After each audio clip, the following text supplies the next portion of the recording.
Bien, alors, comment faire une conclusion?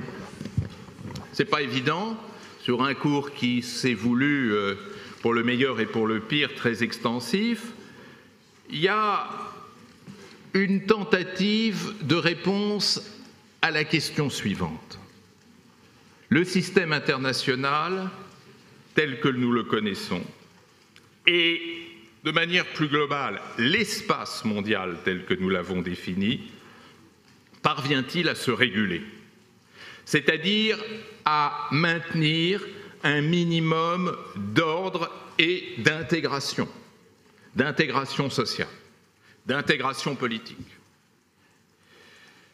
C'est la grande question que les internationalistes aiment à se poser, c'est-à-dire est-ce que nous parvenons peu à peu à construire quelque chose qui ne soit pas seulement une compétition de puissance, une compétition politico-militaire?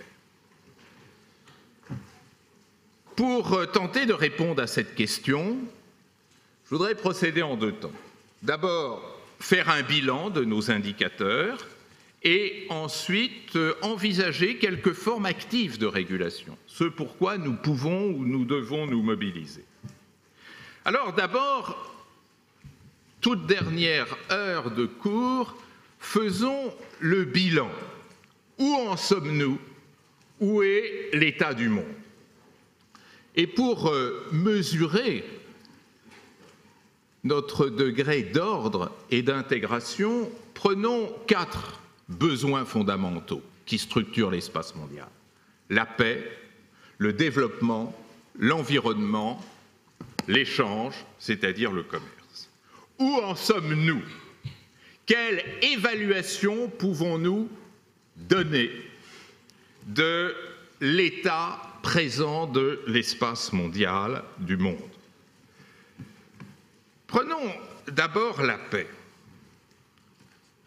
Alors là, il faut dire que les conclusions ne sont pas fameuses.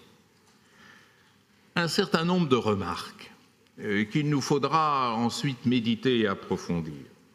Premièrement, tous les conflits, et ils étaient nombreux, qui sont nés de la guerre froide, n'ont pas disparu.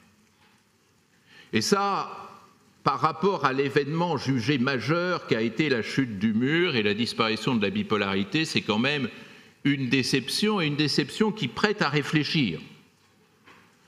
Conflit israélo-palestinien, conflit indo-pakistanais, conflit entre la Corée du Nord et la Corée du Sud, conflit au Sahel, conflit au Maghreb, Maroc, Algérie. La liste serait longue de ces conflits qui ont franchi la ligne de la disparition de la bipolarité. Ce qui prouve, par parenthèse, qu'il était excessif de dire que la confrontation américano-soviétique était la source de tous les maux que nous avons vécus depuis 1945. Ce qui montre bien que derrière chacun des conflits que j'ai énoncés tout à l'heure, il y a des particularités socio-historiques qu'il faut savoir prendre en compte. Deuxième remarque, qui est le prolongement de la première, c'est que ces conflits, s'ils n'ont pas disparu avec l'effondrement du mur, avec la chute du mur, ont gagné en autonomie. La capacité des États-Unis de contrôler, voire, pourquoi contrôler, simplement influencer leur allié israélien, s'est révélée extrêmement faible. La capacité de la Russie issue de l'Union soviétique de pouvoir contrôler ou influencer leurs alliés arabes de la région s'est révélée également faible. C'est-à-dire que nous vivons dans un monde dont je vous ai montré la semaine dernière qu'il était non seulement fragmenté, éparpillé, mais apolaire, sans pôle, c'est-à-dire sans force d'attraction régulatrice.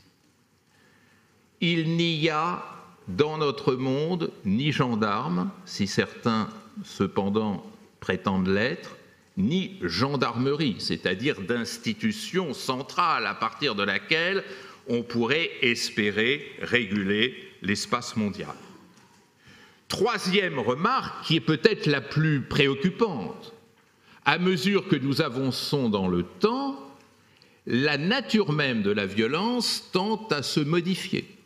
Nous sommes dans un monde dont il est difficile de dire, moi je n'aime pas ce genre de discours, qu'il est plus guerrier, moins guerrier, plus conflictuel, moins conflictuel, plus violent, moins violent.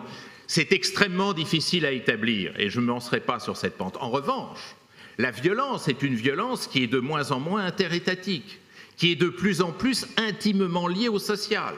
Et ça, nous ne voulons pas le voir. Nous continuons à faire comme si c'était la guerre de 100 ans, comme si c'était la guerre de 30 ans, comme si c'était la guerre de 7 ans.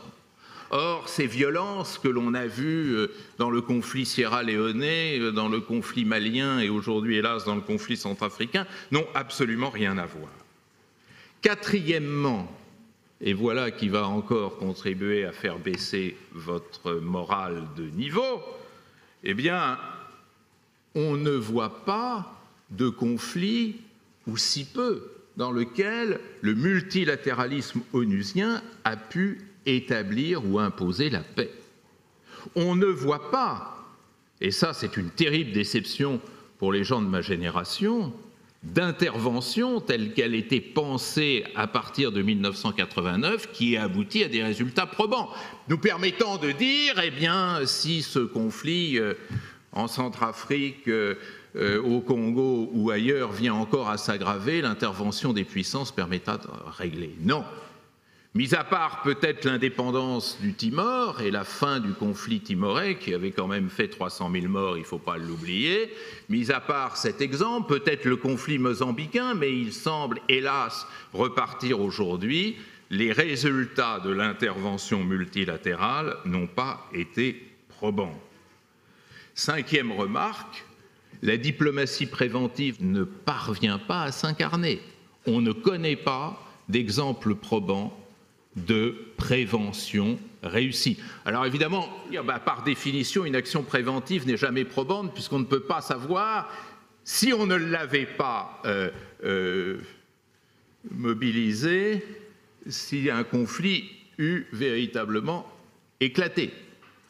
Mais quand même, on serait bien en peine de trouver des exemples d'efforts préventifs particulièrement éloquents que je pourrais vous livrer en exemple. Sixième et dernière remarque, cette sécurité humaine qui devait reconstruire la paix reste du discours. Elle n'est reprise par aucune initiative de politique étrangère ni par aucune initiative d'institutions multilatérales. Alors, si la paix est bloquée, moi j'aurais tendance à vous dire, c'est peut-être parce que le développement est en panne.